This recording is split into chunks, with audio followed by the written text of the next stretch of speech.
BPL এর এক একটা টিম এক একটা স্ট্র্যাটেজি নিয়ে এগোচ্ছে। কেউ মনোযোগ দিচ্ছে টপ অর্ডারের দিকে, কেউ বা মনোযোগ দিচ্ছে ফাস্ট বোলিং এর দিকে, কারো বা আবার নজর স্পিন ডিপার্টমেন্টের দিকে। ডিরেক্ট সাইনিং এর মাধ্যমে শাকিব খানের ঢাকা ক্যাপিটালস এরই ভেতরে দলভুক্ত করেছে বাংলাদেশের স্পিড স্টার তাসকিন আহমেদকে এবং চমকই দেখিয়েছে রংপুর রাইডার্স থেকে সাইফ আহসানকে দলে এনে। এবার তারা বিদেশিদের দিকে মনোযোগ দিচ্ছে এবং সেই ক্ষেত্রে আলোচনা চলমান জেসন রয়ের সাথে, ইংলিশ ক্রিকেটার যিনি লাস্ট সিজনেও ঢাকা ক্যাপিটালসের হয়ে বিপিএল এ খেলেছেন, তবে মাত্র 2টি ম্যাচে তিনি মাঠে নেমেছিলেন। এই সিজনেও জেসন রয়কে পাওয়ার ব্যাপারে আশাবাদী শাকিব খানের ঢাকা ক্যাপিটালস। জেসন রয়ের পাশাপাশি ঢাকা ক্যাপিটালসের নজর পাকিস্তানি ক্রিকেটার উসমান খানের দিকে। বিপিএল এ উসমান খানও খেলেছেন এবং সেঞ্চুরিও রয়েছে তার বিপিএল এ।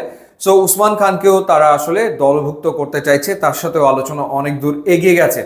তো সেই ক্ষেত্রে একেই তো সাইফ হাসান টপ অর্ডারে থাকছে, তার সাথে যদি জেসন রয় থাকে এবং যদি উসমান খান থাকে তাহলে তাদের টপ অর্ডারটা বেশ শক্তপোক্ত হয়ে যায়।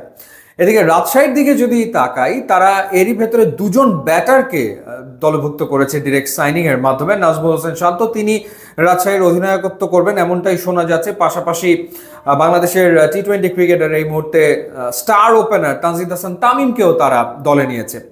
এবার যেটা শোনা যাচ্ছে যে রাজশাহী ওয়ারিয়র্স তারা আর এক পাকিস্তানি ওপেনারের দিকে নজর দিয়েছে। শাহিবজাদা ফারহান, এশিয়া কাপে আমরা তার ব্যাটিং দেখেছি, ভারতের এগেনস্টে এক্সেলেন্ট ব্যাটিং করেছেন। ট্যালেন্টেড ক্রিকেটার, কোনো সন্দেহ নাই, হাতে বিগ হিট রয়েছে, বড় শট তিনি খেলতে পারেন। সো শাহিবজাদা ফারহানকেও আসলে দলভুক্ত করতে চায় রাজশাহী ওয়ারিয়র্স। পাশাপাশি আর এক শ্রীলঙ্কান ক্রিকেটার পাথুম নিশাঙ্কা, তাকেও নাকি রাজশাহী ওয়ারিয়র্স দলে নিচ্ছে। সো সেই ক্ষেত্রে আপনি এই চারজন দিয়ে তো অনায়াসে একটা 1 2 3 4 মানে top and middle order batting set করে ফেলতে পারেন, যেখানে তানজিদ তামিম রয়েছে, তার সাথে যদি শাহিবজাদা ফারহান ওপেন করেন, এরপরে হয়তো বা প্রথম নিশাঙ্কা 3-এ ব্যাট করলে 4-এ ব্যাট করবেন নাজমুল শান্ত। তো তার মানে তারা সবার আগে যেটা করেছে টপ অ্যান্ড মিডল অর্ডারটা কি হবে সেটা তারা চিন্তা করে প্লেয়ারদেরকে রিক্রুট করছে। সো এখন পর্যন্ত এই দুই দলের এই 4 জনের ব্যাপারে আওয়াজ শোনা গেছে, অনেক দূর কথা এগিয়ে গেছে, তাদের খেলাটা প্রায় নিশ্চিত আসলে হয়ে গেছে। আর একটা ঘটনা ঘটেছে, সেটা হলো যে 17 তারিখে যে প্লেয়ার্স ড্রাফট হওয়ার কথা ছিল সেটা সম্ভবত 17 তারিখে হচ্ছে না, এটা পিছিয়ে যাচ্ছে। এবং বিসিবি এই জায়গাটাতে, বিসিবি না বিপিএল এর গভর্নিং কাউন্সিল চিন্তা করছে যে তারা আসলে অকশন করবে। সো সেটা 1 সপ্তাহ পরে গিয়ে হয়তো বা তারা অকশনটা করবে।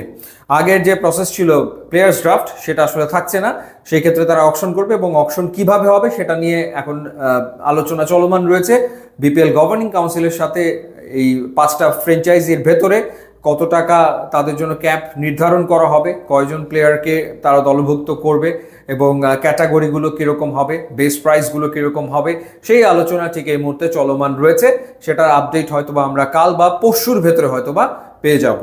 ইউটিউব এবং ইনস্টাগ্রাম লিঙ্ক দেওয়া আছে, আপনারা যোগ দিলে খুবই খুশি হব। And thanks for watching.